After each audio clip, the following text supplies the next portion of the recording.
Give me my theme music!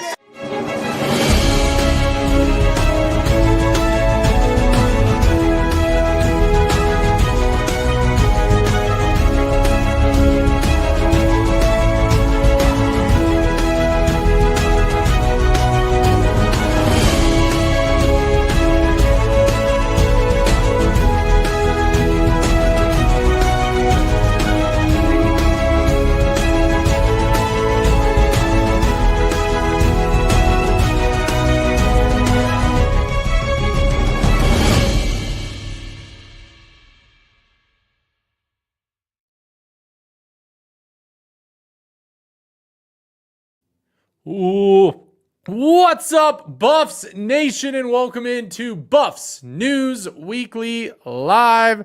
Let me double check that we are getting audio and we are all good. We are. Appreciate you for coming by today. If you're watching this live, you're watching this pre-recorded later on, appreciate you watching the video.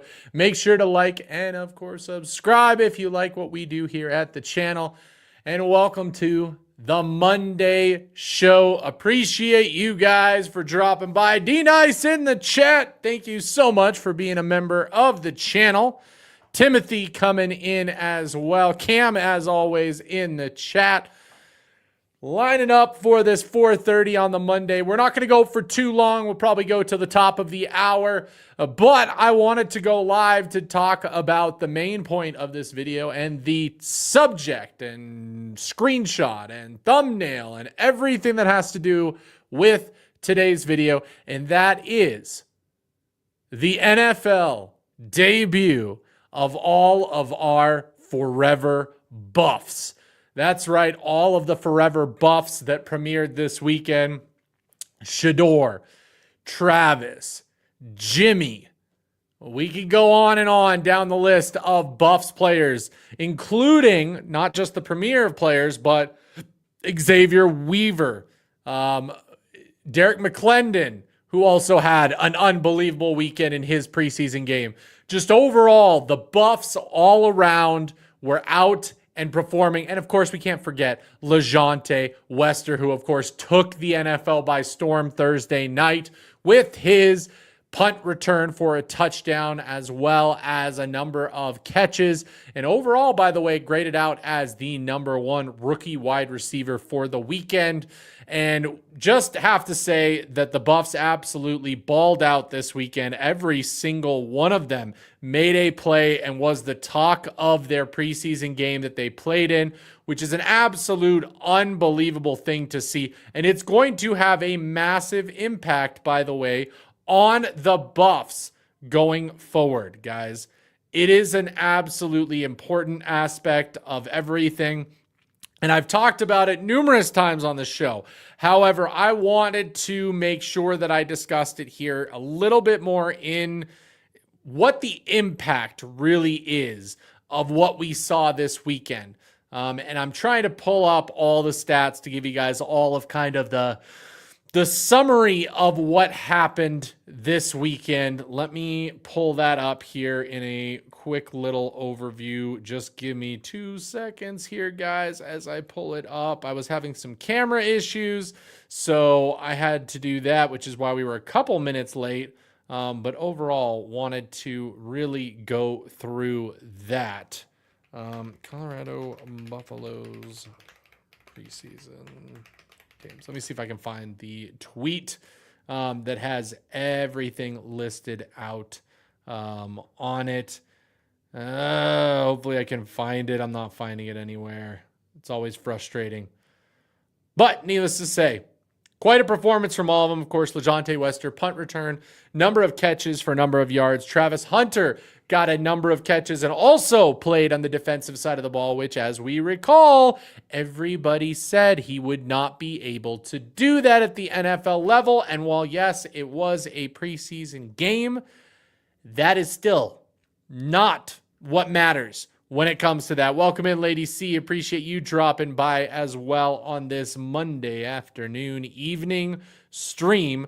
Just so you guys know, just in the first half alone, Shedeur Sanders was 61% passing, 103 yards, 20 rushing yards, 2 passing touchdowns. absolutely came on fire, and we can talk about that legendary performance by Shedeur Sanders as well, because that's probably the biggest news the entire weekend. And let's, of course, talk about it. Okay, what happens today at practice for the Cleveland Browns? That's right.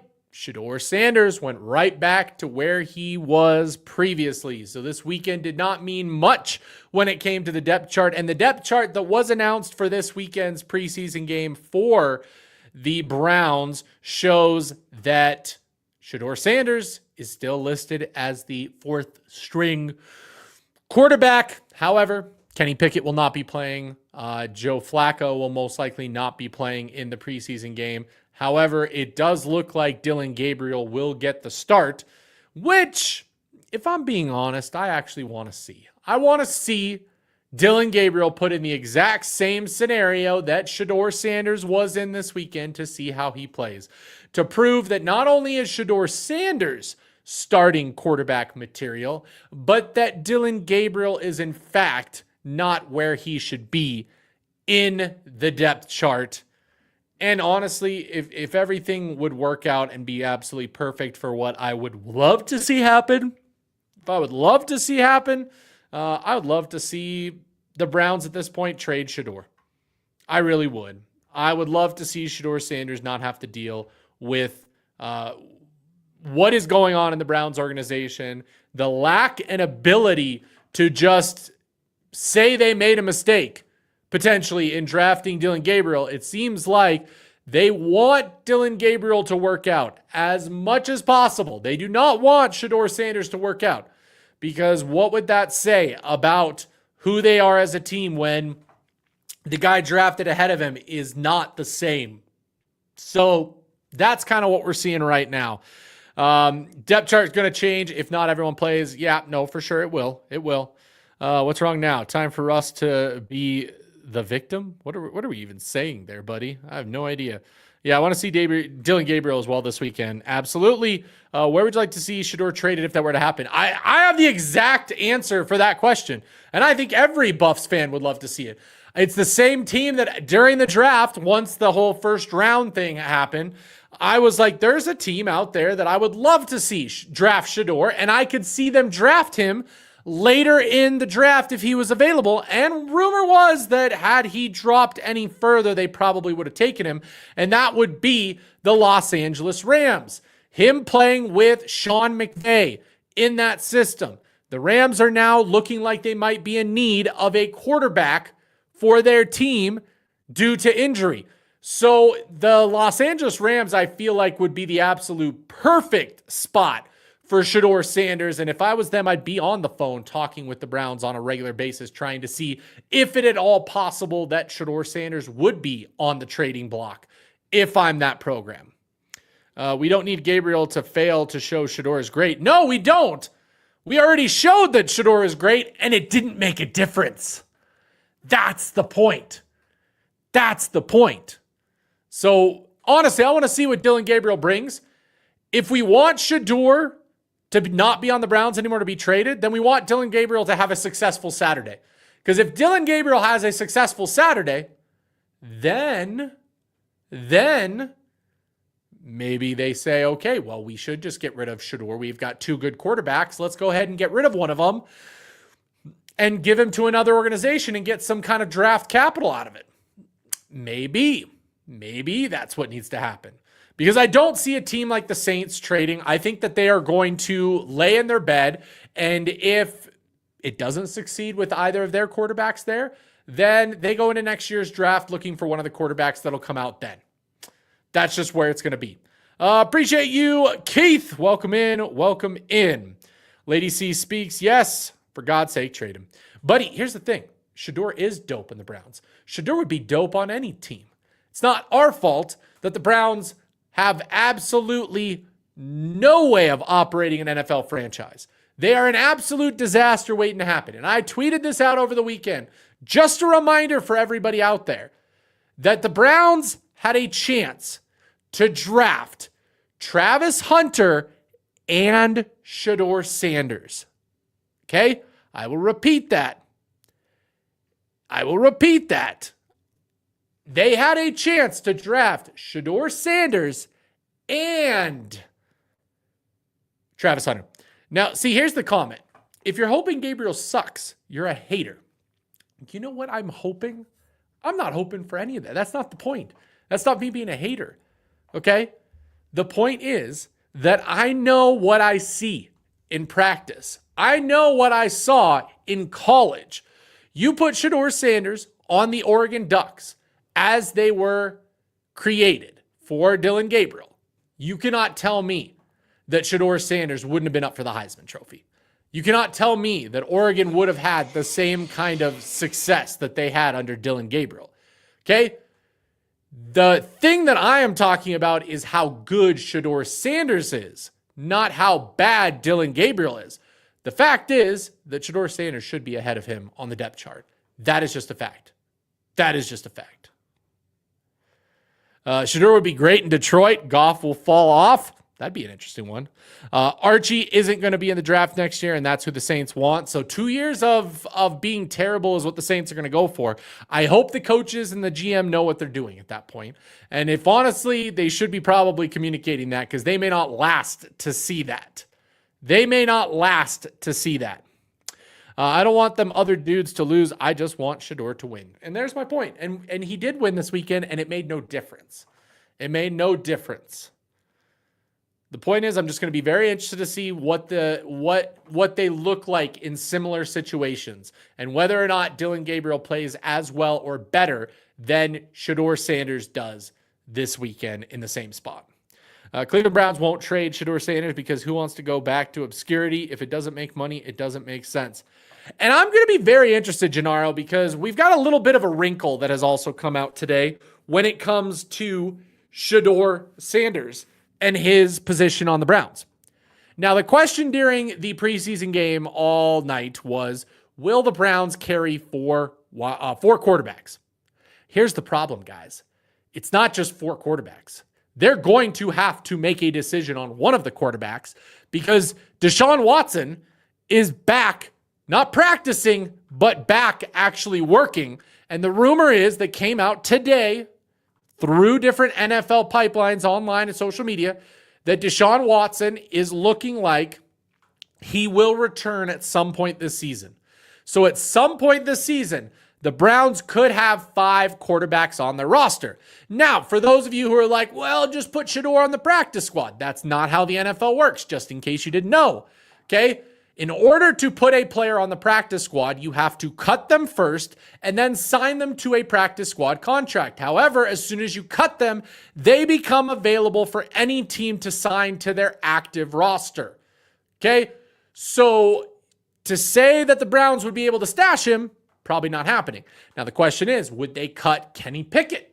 That's another scenario that's being raised. Do they cut Kenny Pickett, go with the 3 quarterbacks, and then at the point that Deshaun Watson has to be activated, they either cut him or they cut one of the other quarterbacks? So a lot of different scenarios here that are not scenarios as a team you want to be in. 5 quarterbacks on the roster? 5 quarterbacks on the roster. Exactly. Put Dillon behind the whack-ass Colorado 2023 offensive line, see what happens.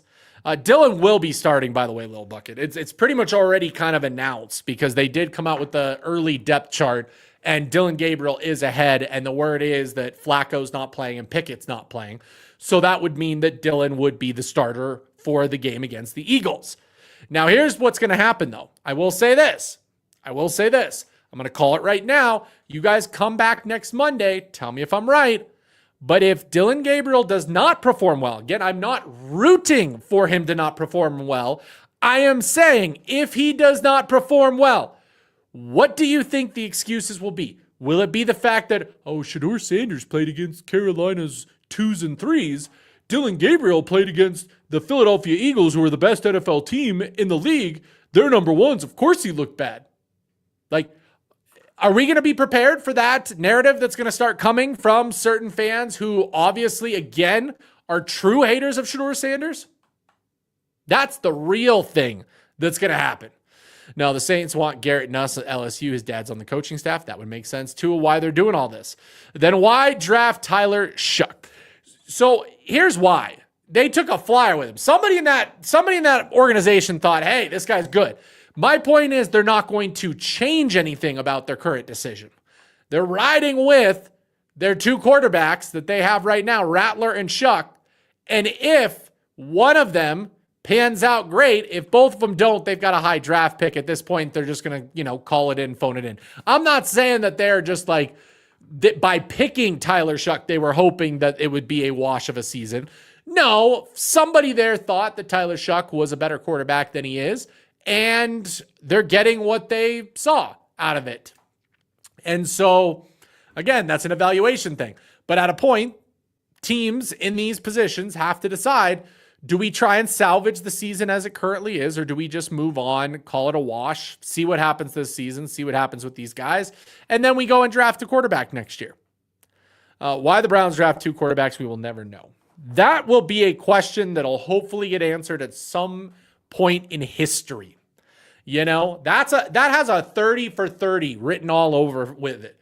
If Shedeur Sanders or Dylan, most likely Shedeur Sanders, not saying most likely it's going to happen, but I'm saying this type of 30 for 30 would occur really only if Shedeur Sanders goes on to a Hall of Fame career and it's maybe not with the Browns, or maybe it is with the Browns. But then the question becomes, way down the road for a documentary purpose, why did they draft two quarterbacks? Because it will be one of the greatest mysteries in sports going forward. Not the greatest, one of the greatest. That is an absolute question that everybody would ask. It's always like that. There's so many things in sports that everybody will ask, well, why did this happen, that we won't get the answer to, not at least while those people are still in the organization, not while those players are still playing, all of that stuff. It's something to be explored down the road when it won't really hurt anybody. That's what I'm thinking. Dylan will be a fawn against the playoff caliber Eagles. Dylan will be a deer in the headlights, says Gennaro. If Dylan Gabriel is going to be a successful NFL quarterback, he will have a decent game this weekend. He just will. I don't care who you are. He should at least flash the good parts of his game. If he goes out and lays an egg, then yes, we have to say what the heck and not give an excuse that, he played the best Eagles team. There should still be flashes of it. Quarterbacks have bad preseason games. It's a fact. You could go through any quarterback in the history of the NFL and they have had bad preseason plays. That's what the preseason's for. But to completely lay an egg at that point, that would be, kind of difficult to understand. Okay, so now you're getting what I'm saying. I'm not saying that I want Dylan Gabriel to go out there and get hurt or to not play well. That's not what I'm saying. I want him to go out and prove whether or not he is a better quarterback than Shedeur. And if he is not, based on the play, which we should be able to see, will next week the Browns have Shedeur as one of their top quarterbacks? That's going to be my biggest question that I want answered. And so I'm actually fine with Dylan Gabriel starting this weekend. I, in fact, relish it and want Dylan Gabriel to start this weekend for the Browns, just so we can see, hey, what does he look like in an actual game scenario? Because nobody out there, and I mean nobody, and I know what you guys are going to point at and we're going to talk about, and you guys know what I'm talking about, who may say that their college tape shows that Dylan Gabriel is a better quarterback. I'm not going to debate that. I don't do film. I don't do any of that stuff. I'm not going to debate it. Okay? The fact is that I don't have to know football in and outs to know that Shedeur Sanders was a pretty darn good college quarterback. And that last weekend, Shedeur Sanders looked pretty darn good, even if he was playing second or third string in the preseason. Because I've seen many quarterbacks struggle against second and third teams in the preseason. So the fact is that Shedeur performed well. Now let's see what Dylan Gabriel brings, and let's see what the Browns do. And in the end, if the Browns are not going to give Shedeur Sanders a shot, maybe because Dylan Gabriel succeeded and was very good, then cut bait.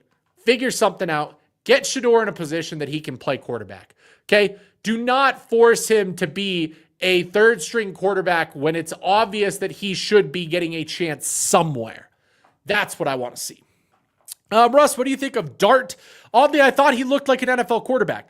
In college, he had his ups and downs, and I liked what I saw. I still thought that overall, I thought Shedeur Sanders was a little more pro-ready. However, watching the preseason game, Jackson Dart did show pretty good. So I'm going to be very interested to see if he can ball out. Now, I'll be one of the first people to, again, show that I don't know everything. I don't. I don't have the background that a lot of people do. I was not high on Bo Nix coming out of the draft last year. I was not happy when my Denver Broncos drafted Bo Nix. I'm still a little wary about whether or not Bo Nix can take that next step. He flashed a very good season, but I also wonder, and again, I just wonder, how much of that season for Bo Nix was also because of who Sean Payton is as a coach. What he was able to get out of one season with Russell Wilson when Russell Wilson was looking like he was completely washed up. What he's got out of some of the quarterbacks he had in New Orleans outside of Drew Brees. I have to wonder, what is that going to look like? How is Bo Nix going to take his next step? And this weekend, unfortunately, Bo Nix, little disappointing in the preseason game. I'm not panicked yet, but a little disappointed. So when it comes to looking at those quarterbacks, there's quarterbacks where you're just like, that quarterback is absolutely going to pan out. I don't think we're there yet with absolutely everybody out there. I don't think there's anybody as far as the new quarterbacks that screams, Shedeur Sanders had probably the best performance out of any of the rookie quarterbacks this past weekend. That is just an absolute fact stats-wise. Can he keep that going? Can he be better with that? But I'd also like to see what a week looks like where he gets more reps with the particular team that he wants. Today started out bad. It ended better. He got a lot more reps. Ended up with a good chunk of reps. However, it just depends on who he was with. I would love to see him with the ones and what he's able to do with a good offensive line, which, by the way, the Browns' second team offensive line is absolute Swiss cheese. But hey, Shedeur Sanders is already used to that, right? He's already used to that. If Shedeur had a game like Graham Mertz did this past weekend, the preseason narrative would not be a thing. Yes, that is true.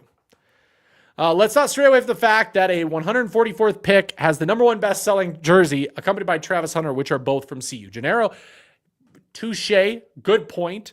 I would like to bring this full circle and really talk about the point that I wanted to talk about before we end the stream today, which is what I've been saying all along for every week. And it's something that we need to pay attention to. The biggest reason that we can cheer on our Buffs players in the NFL is because what it means to the Buffs as a college team. Again, what happened all week? What happened all weekend? Buffs players balled out on the NFL stage. They showed that they were ready. Whenever they got opportunity, they took hold of it. Whether it was LeJounte on his punt returns, whether it was Jimmy on his few catches, whether it was Travis, whether it was Xavier Weaver, whether it was Derek McClendon, these guys that have been coached up by Coach Prime and this staff, when called into action, in probably not the best circumstances for each of those players. Maybe Travis, is the only one that I would say where obviously he's getting first team reps and being treated like, the top pick that he is. The rest of the guys were not top picks, and yet they are using the opportunities that they are given and balling out. And everything that you are hearing, oh yeah, Turbo, thank you for that as well. Yes, BJ Green also did look fantastic getting to the quarterback as he did all season last year. The point is that the reputation for the Buffs and for Coach Prime, if Coach Prime gives his seal of approval on a player, the NFL team should take notice.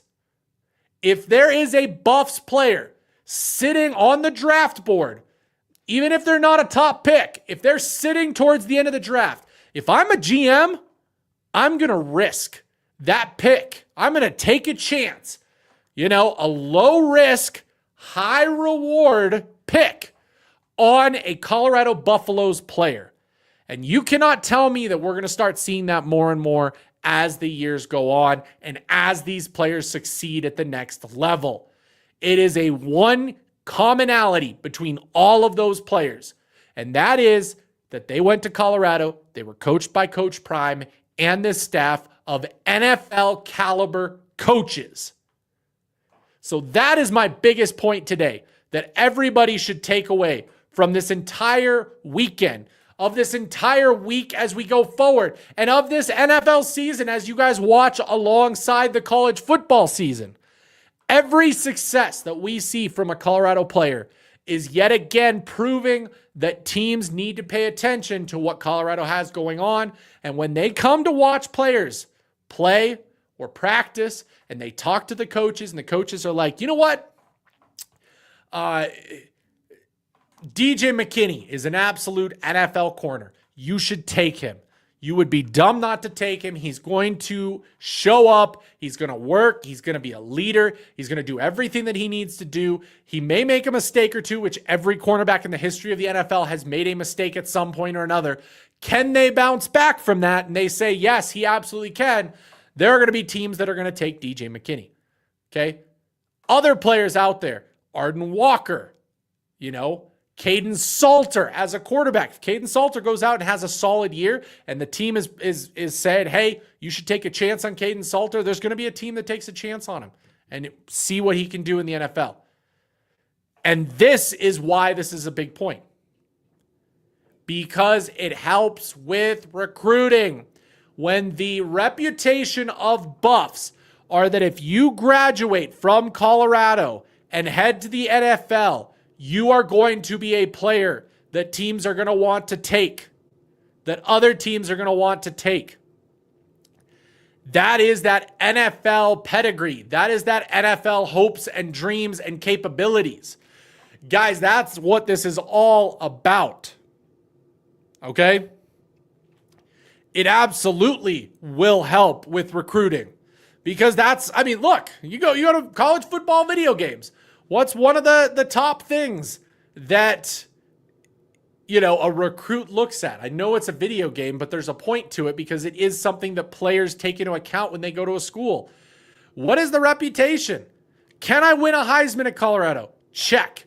Can I get to the NFL from Colorado? Check. Do I have an even better chance of making the NFL than some teams in the country? Check. That is what's going to be an absolutely important aspect to who we're at. The pro potential. Thank you, Turbo. Gosh, it's Monday, guys. It's Monday. Pro potential. What does that look like? What is the outlook at Colorado for pro potential? And we know what the answer to that is. Next year's draft is really going to show it. And I agree on that. And I think we have a number of guys who are going to be, potentially good draft picks for next year.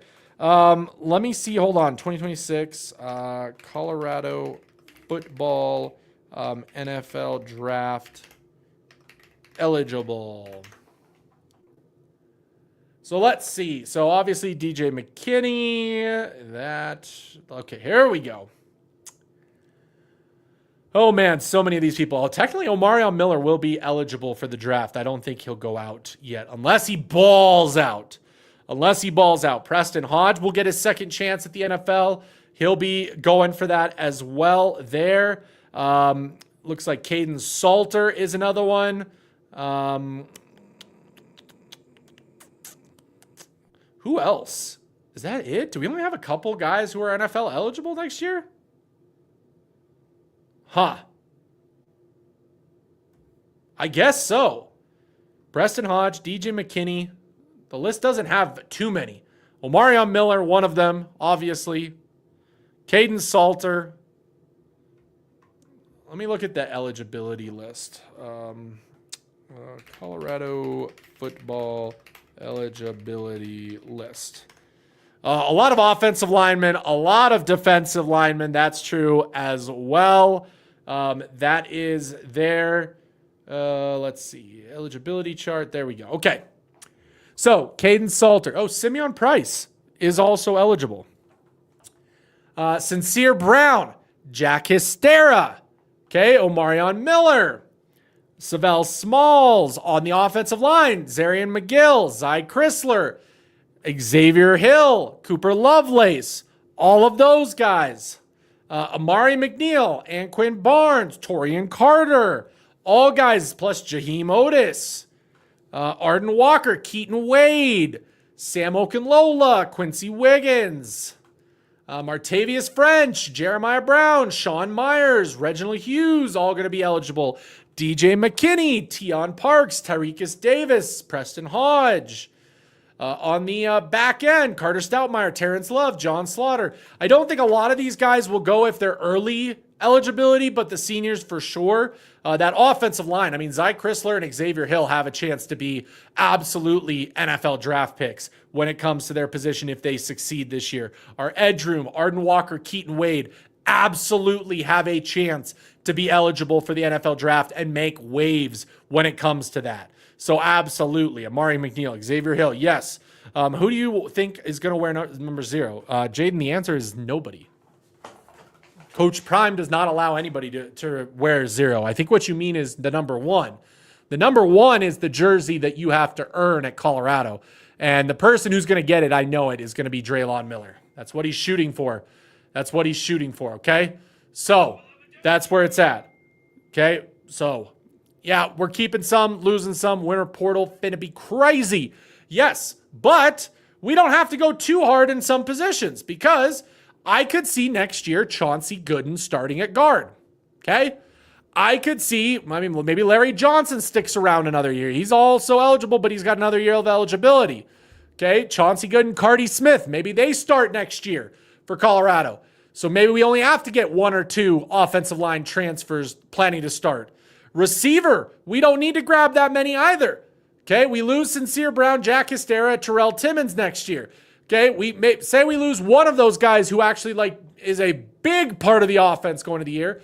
You maybe add 1 or 2 wide receivers again this offseason. Running back, same thing. Dallin Hayden, DeKalon Taylor, both have an extra year of eligibility. Michael Welsh has an extra year of eligibility. They'll be sticking around. So we don't have to go as bad. Number 0 is the mascot I'm playing NCAA right now. Chip, number 0. Can I grow as a person, become a better man? Buddy, what are you? We need to recruit too. We are. Speaking of which, before I end the stream, of course, it did become official that the local prospect from Colorado did in fact flip his commitment. Josiah Manu did flip his commitment from San Jose State to Colorado over the weekend. He is officially committed to Colorado. He is the 11th 2026 commit to Colorado's recruiting class, guys. Another 3-star out of the state of Colorado. He is the first. Is he the first Colorado kid or is another 2026 kid for that? I don't know.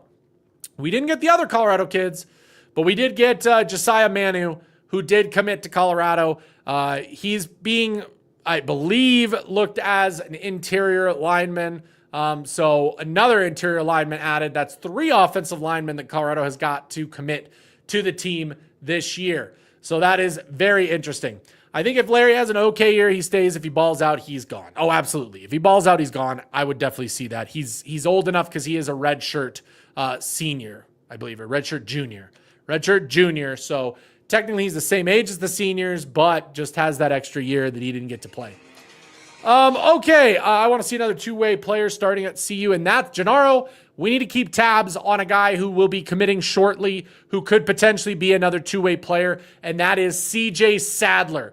Keep an eye. He is committing soon, and Colorado is coming down to the wire for his commitment. So that is something that we will look at. I don't think another 2-way player will be highlighted under Coach Prime. I think we'll see it attempted. The question is, I don't think, there's not a question. We will never see it as good as Travis Hunter was. That is just a fact. That is just a fact that we will not see it as good as Travis Hunter. It just is. Okay? It just is.